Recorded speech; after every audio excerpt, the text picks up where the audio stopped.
हाँ, सामाजिक तौर पे लोग मानते हैं कि अवसर भी सुनते हैं, सारी चीजें सुनते हैं। ये हमारे समाज में भी एक सोच बड़ी है कि भाई नेता का बेटा ही नेता बनेगा। नहीं, हम अपने आप को सौभाग्यशाली समझेंगे, बहन जी का आशीर्वाद, उसको सफीसों के बख्तर कपड़े लेके जाना जैसे बहुत पुराने लीडर हैं, उनका पूरा मान सम्मान है, पर हमने नेता के तौर पे बहन जी का यदि आपके बेटे को आपने आशीर्वाद दिया। शख्सियत दमदार होती है तभी तो दुश्मन बनते हैं, कमजोरों को यहाँ पूछता कौन है।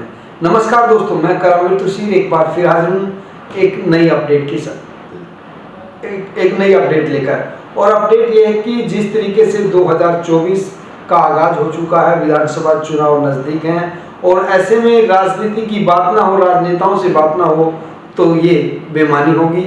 और आज हमारे साथ हैं, हमारे मेहमान हैं कांग्रेस के युवा नेता और प्रसिद्ध समाजसेवी देवेंद्र शेरावत। देवेंद्र जी, ये बताएं कि समाज सेवा का मैंने जिक्र किया और आप भी समाज सेवी के तौर पे काम करते हैं, राजनीति भी करते हैं, तो समाज सेवा और राजनीति को कहाँ देखते हैं, क्या फर्क है इनमें?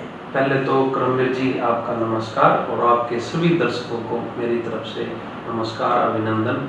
जो भी आपका प्रोग्राम देखते हैं उनको जो कल तीज बीती है उसकी भी शुभकामनाएं। और आपने समाज सेवा का जिक्र किया, हम पिछले 2 साल से आप देख रहे हो कि सफीदों के अंदर और सफीदों के आसपास के भी इलाके जो असंध में पड़ते हैं, जो एक तरीके से दूसरा हल्का पड़ता है, हमने एचरा के आगे भी जो है गांव में जाके कैंप लगाए और समाज सेवा के जरिए जितने भी लोगों ने हमें याद किया कि भाई यहाँ आपने पहुंचना है, कोशिश की कि हर प्रोग्राम का हिस्सा बनूं। पर कई बार सिचुएशन ऐसी भी हो जाती है कि एक टाइम पे कई बार प्रोग्राम कई अनेकों कारण होने के कारण कई बार मेरे बाबूजी भी गए प्रोग्रामों में। और समाज सेवा और राजनीति दोनों एक ही सिक्के के पहलू हैं। देखो, जब आदमी एक लेवल पे करता है काम, समाज सेवा एक लिमिटेड उस तक करी जा सकती है। जैसे मैं पहले भी मैंने कई इंटरव्यू में बोला है कि समाज सेवा को करने के लिए आपको एक लिमिटेड सोर्स तक कर पाओगे, बट आपको राजनीतिक तौर पे मजबूत होने की जरूरत वहां पड़ती है।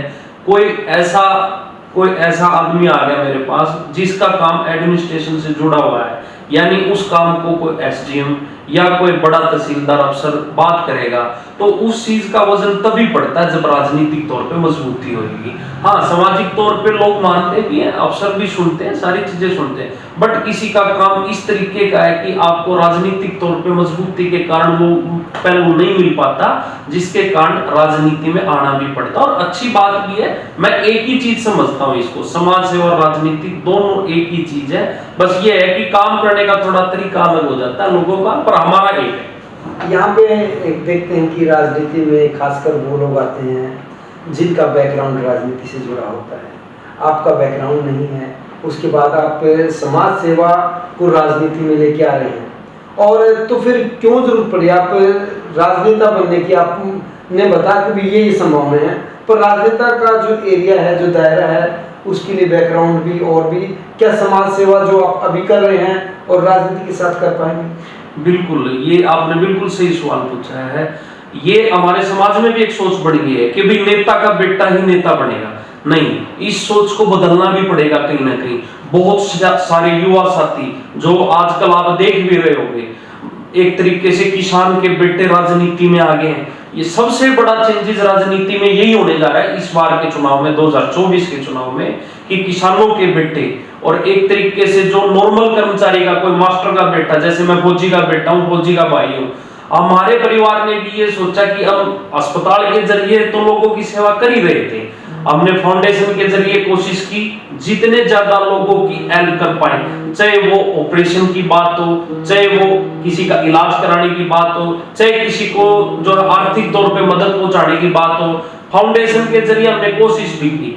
और सबसे मेन बात यह है कि राजनीति जिसके घर में पहले बैकग्राउंड राजनीति का है वो तो राजनीति कर ही रहे हैं, बट सफीदों में पहली बार ये चीज आपको 2024 में देखने को मिलेगी कि एक नॉर्मल फौजी का बेटा जिसका कोई राजनीतिक बैकग्राउंड नहीं है, और मैं ये समझता हूं मेरे को छोड़ के तकरीबन जितने भी राजनीतिक आदमी है, राजनीतिक परिवार है, सब राजनीति से पहले से जुड़े हुए हैं। हम अपने आप को सौभाग्यशाली समझेंगे, बहन जी का आशीर्वाद रहा, उनकी कृपा रही। मैं वही आ रहा था तो राजनीति की आप बात करें, कुमारी शैलजा के साथ आप जुड़े हैं, और एक भूपेंद्र सिंह हुड्डा जी और शैलजा, जो कि राजनीति की गलियारों की बात करें, राजनीतिक लोगों की बात करें कि इन दोनों के बीच में वो तारतम्य नहीं बैठ पाता, तो क्या उस एवज में आप यहाँ पे अपने आप को प्रतिस्थापित कर पाएंगे?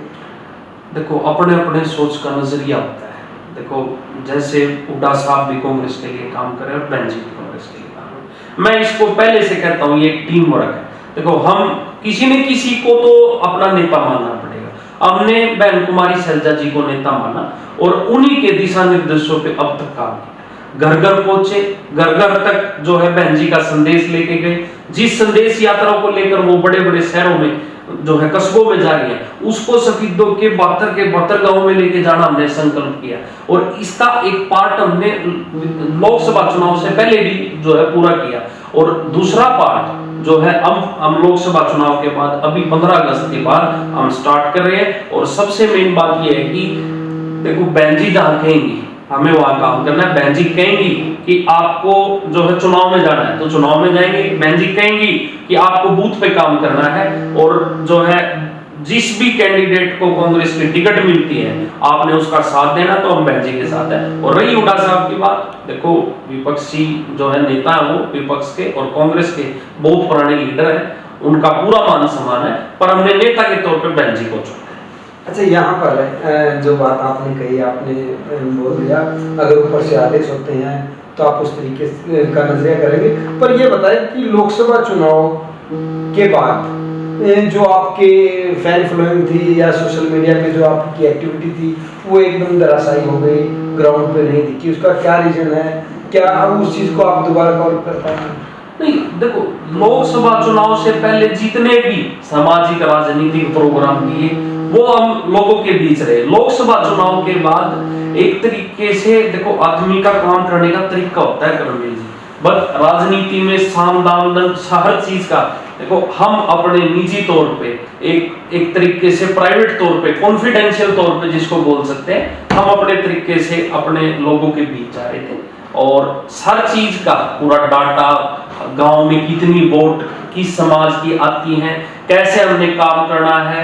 और बहन जी के साथ जो है इस दौरान लोकसभा चुनाव के बाद और आज तक हम बैठे हैं बहन जी के साथ। जब भी उन्होंने जहां ड्यूटी लगाई, अब जैसे किरण चौधरी जी चली गई थी पार्टी से, तो हमारा जो है बहन जी से मिलना जुलना लगातार रहा, और हम जो है 72 गांव में टच में थे। बट हाँ, सोशल मीडिया पे ये एक्टिविटी, ये हमारा एक राज की नीति का कारण था कि हमने उस चीज को जो है एक तरीके से हाईलाइट नहीं किया। हमने अपने सर्वे, अपने डाटा सब कुछ हमने कलेक्ट कर लिया, और उस चीज के लिए अब हम पूरी तरीके से तैयार भी हैं, और ये आपको 15 अगस्त के बाद देखने को मिलेगा। रिसेंटली मैंने एक पोस्टर देखा था आपका कि हर घर देवेंद्र, तो हर घर देवेंद्र का क्या मतलब है? कि क्या देवेंद्र को आप हर घर पहुंचाना चाहते हैं या फिर अपने कामों को लोगों तक पहुंचाना चाहते हैं? ये मेरे को थोड़ा सा समझाइए। देखो, हर आदमी का काम करने का तरीका होता है। कुछ नेता, मैं कहूँगा, हमने ये सोचा है कि जैसे कुछ नेता भाई जो है अलग तरीके से काम करते हैं, और हमने ये है कि अपने बड़े बुजुर्गों के जो है पैर पकड़ के जो चीज हम कर पाएंगे, शायद ही इस तरीके से कोई घर घर जाने की सोच रहा होगा। और मैं ये सफीदों के इतिहास में जैसी मेरी समझ है, तो जैसे राजनीति पहले भी 6 महीने हम लोगों के डोर टू डोर की, आप भी इस चीज का पार्ट रहे, तो अलग अलग गांव में जाके, और जब जो गांव छूट गए थे हमसे, उन गांवों को भी अब कवर करना हमारा मकसद है, और घर घर तक बहन जी के संदेश को, कांग्रेस के मैनिफेस्टो को पहुंचाना, ये सबसे बड़ी मेन जिम्मेदारी है। इसलिए घर घर जा रहे हैं ताकि कल को मैं अपने मन में ये ना रख पाऊं कि मैं उस घर में गया नहीं, और उस घर से मैं कैसे उस चीज को कहूंगा कि आप हमारी पार्टी की या हमारे इस बंदे की या मेरी आप सपोर्ट करो। तो विधानसभा में तमाम उम्मीदवार हैं, तमाम कैंडिडेट हैं, और जिनमें पूर्व रहे विधायक, मौके के विधायक, यानी जो भी जिनके साथ अगर आप चुनाव लड़ते हैं उनके साथ आपका मुकाबला है। तो मेरे को यह बताएं कि सफीदों के लोगों के लिए, सफीदों के लिए आपने क्या सोच के रखा है, क्या करेंगे आप? बहुत सारी बातें हैं, भूतपूर्व में भी जितने इंटरव्यू दिए हैं उनमें भी हमने बार बार इस बात को उजागर किया है मेरे सबसे 3 मेन मुद्दे हैं जो हमारे कांग्रेस के विधायक हैं वो अपने तरीके से काम करते हैं। पूर्व में भी जितने विधायक रहे हैं उन्होंने भी अपने तरीके से काम किया है, बट मैं हेल्थ से जुड़ा हुआ हूँ और एक तरीके से फाउंडेशन चलाता हूँ और कोशिश करता हूँ कि जितने भी एक तरीके से जो भी लाभार्थी हैं जिनको लाभ मिलना चाहिए, जो है सरकारी फायदा नहीं ले पा रहे, उनकी कोई समझ बूझ करने वाला हो। सबसे मेन है कि हॉस्पिटल लाइन का एक तरीके से स्वास्थ्य सेवा सफिद्दो के अंदर बहुत अच्छी हो। हमने देखा है जब चौटाला साहब की सरकार थी, जब हॉस्पिटल खुला था, उसके बाद इस हॉस्पिटल में कोई ऑपरेशन का काम नहीं है। एक तरीके से 15 साल हो गए हैं। आज भी उस टाइम भी हम सीटी स्कैन, एमआरआई और अल्ट्रासाउंड की डिमांड कर रहे थे और 20 साल के बाद भी हम डिमांड कर रहे हैं। कालवा का जो सरकारी अस्पताल है, क्या वो सफिद्दो जैसा नहीं बन सकता था? सबसे बड़ा सवाल है। सफिद्दो के लोगों को बार बसों में बैठ बैठ के कानपुर, रोहतक, दिल्ली धक्के खाने पड़ रहे इलाजों के लिए। एक छोटा सा एक टेस्ट कराने के लिए हमें कानपुर जाना पड़ता है, पूरा दिन खराब होता है। सबसे बड़ी बात है कि स्वास्थ्य सेवा अच्छी हो सफिद्दो के अंदर। ये एक तरीके से हमारा नैतिक कर्तव्य भी है, चाहे हम राजनीतिक तौर पे मजबूत हो ना हो, यदि कोई सक्षम है तो उसको कोशिश करनी चाहिए भाई कोई ना कोई हेल्प जरूर गरीबों की कर पाए। दूसरे नंबर पे जो है शिक्षा की बात कर रहे थे हम। शिक्षा को लेकर आप मुझे ये बताओ, पहले हमारी कांग्रेस की सरकार थी, आपने देखा होगा गांव से बूढ़े इकट्ठे होके जाते थे कि हमारा मिडिल का स्कूल है, इसको 12वीं का कराना है, 10वीं का स्कूल है 12वीं का कराना है, प्राइमरी है तो 8वीं का कराना है। आपने इन 72 गाँव में जितने भी स्कूल है अपग्रेडेशन का काम पूर्व की सरकारों से बहुत कम एक तरीके से। और बजट का भी मैं आपको बताऊं, जो शिक्षा के लिए जो बजट हमारे जो है इसको प्रदेश को करना चाहिए वो जो है बिल्कुल एक तरीके से निचले लेवल का। तीसरे नंबर पर रोजगार की बात आती है। रोजगार ये कहते हैं कि हमने बिना खर्ची पर्ची के नौकरी दे दी है। सबसे बड़ी बात मैं बताऊं आपको, कितनों की दे दी है, ये सबसे बड़ा सवाल है। आपने दूसरा टेन्योर जो खट्टर साहब की सेकंड वाली सरकार थी, 5 साल के बाद सिर्फ 4000 एलएम लगाए। क्या 18 लाख फार्म भरने वाले बच्चे 4000 में पूरा पड़ जाएगा सबका? फिर 5 साल तक उनको तैयारी करनी है। सबसे ज्यादा बेरोजगारी का कारण ही जो सरकारी नौकरियों के प्रति जो एक तरीके से इन्होंने पूरा ये कर दिया बिना खर्ची बिना पर्ची के। मेरा सवाल यहाँ पे था कि आपने 3 विजन बताए। 3 विजन, एक तो शिक्षा, एक स्वास्थ्य, तीसरे नंबर पर रोजगार। तो वो आप किस तरीके से मुहैया कराएंगे?